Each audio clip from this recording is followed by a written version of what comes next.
The smell of peppermint liniment was noticeable the moment I began to climb the stairs. It got more overwhelming with each step until I reached the top of the stairs, and it was downright nauseating. I paused there before the door and took a deep breath.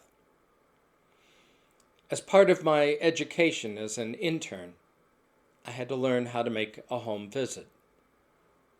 This was my first.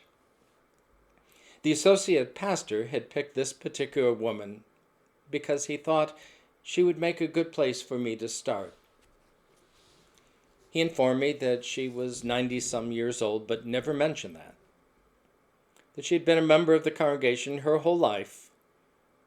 She was very active in her day, but now had ceased to be able to get to church. He told me a little bit about her family and about the things that she liked to do, and gave me some hints as to what we might want to talk about. Armed and prepared, I tentatively knocked on the door. A very frail voice bid me come in. I opened the door, and there she sat.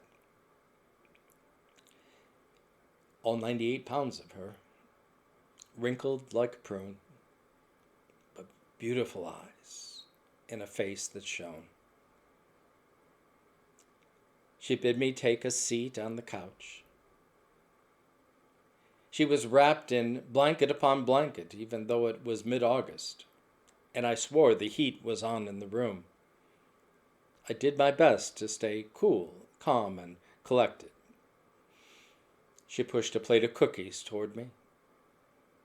She said, "Can I get you something to drink?" I said, "No, I'll be fine."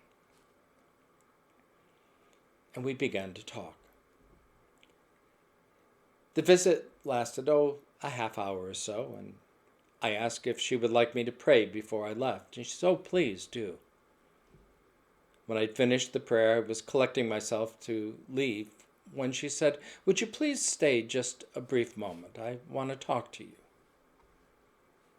I was a little confused, but I sat back down, and she said, "I take my role in your education very seriously. And so I'd like to talk about our visit today." And with that, she went back through the visit, point by point, pointing out places where I might have done things differently or said something differently. She pointed out where I had done well and where I needed some improvement. But in the end, she left me with a compliment. This became part of our monthly meeting. And I got used to the critique. It was about April or May when we were in the midst of one of our debriefings that she paused and took a deep breath. And then she said, "You were pretty awkward when you began here. I really wasn't sure how you would turn out. There was a lot of work that you had to do before you could really be good at making a visit. But you have worked hard, and you have listened well, and it shows.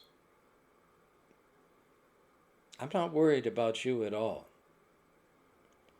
You will make a fine pastor, and people will be lucky wherever you go."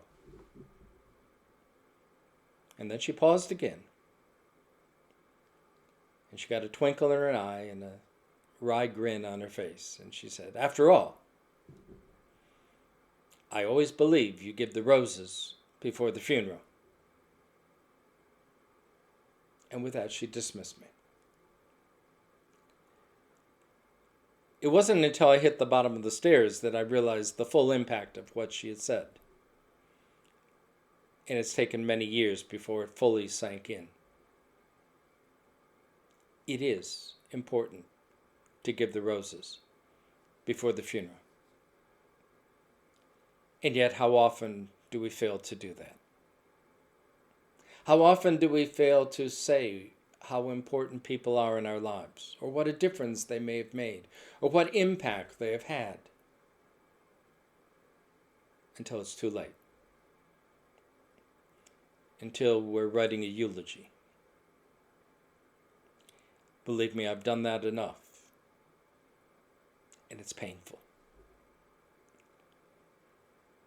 In the times like we're living in right now, where life is fragile, and where we don't know who will be with us tomorrow,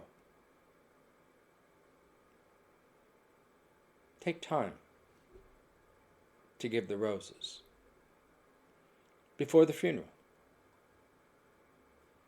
Whether it's a card, a note, an email, a text, or sitting down over a cup of coffee and a plate of cookies.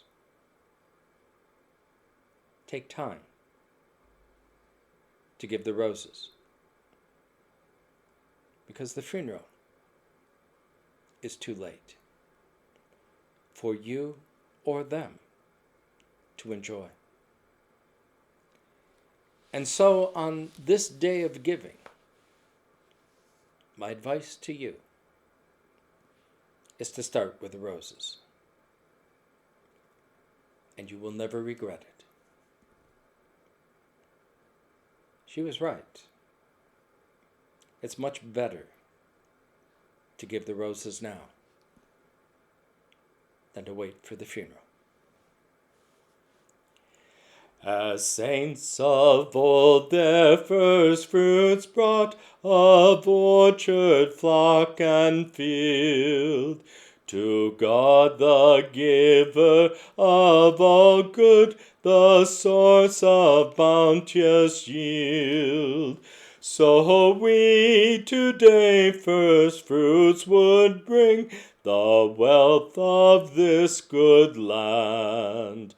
Of farm and market, shop and home, of mind and heart and hand. A world in need now summons us to labor, love, and give, to make our life an offering to God that all may live. The Church of Christ is calling us to make the dream come true. A world redeemed by Christ-like love, all life in Christ made new. In gratitude and humble trust, we bring our best today, to serve your cause and share your love with all along life's way. O God, who gave yourself to us in Jesus Christ, your Son, teach us to give ourselves each day until life's work is done.